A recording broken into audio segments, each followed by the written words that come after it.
민간 택지에 대한 분양가 상한제 등 정부의 추가적인 규제 예고에도 불구하고 서울 아파트값이 12주 연속 올랐습니다.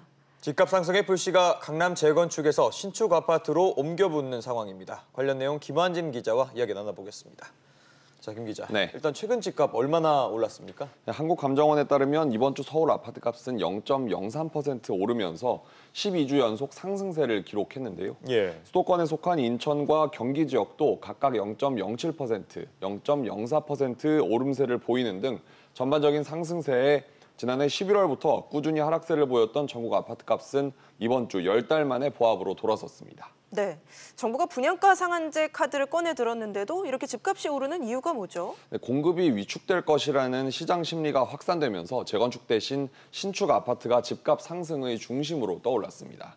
민간 택지에도 분양가 상한제를 적용한다는 정부 예고에 재건축 시장이 주춤하면서 재건축을 기대하던 수요가 신축으로 쏠리는 이른바 풍선 효과가 나타난 셈입니다. 그간 꾸준히 오르던 서울 재건축은 보합이나 하락세를 보이고 있는데요.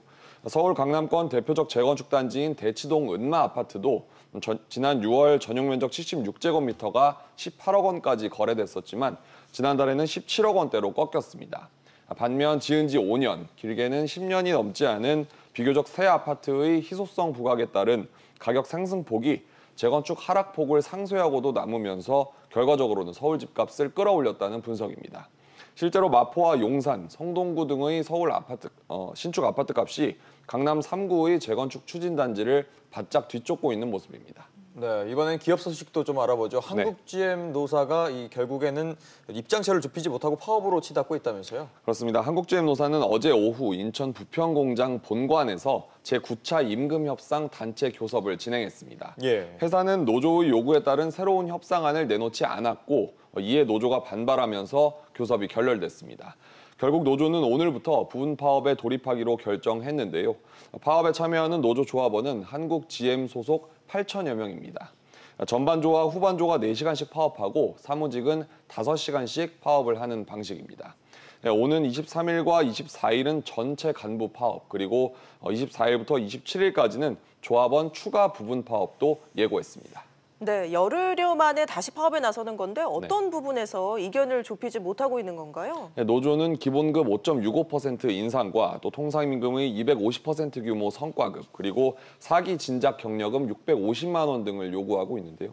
노조의 요구를 모두 들어주기 위해서는 약 1,650억 원의 비용을 회사가 부담해야 합니다. 하지만 지난해 한국GM이 8,600억 원가량의 적자를 낸 데다 또 최근 5년간 누적 적자가 4조 원으로 경영 정상화가 아직 이루어지지 않은 만큼 회사는 동결 말고 노조에 제시할 안은 없다라는 입장을 고수하고 있는데요.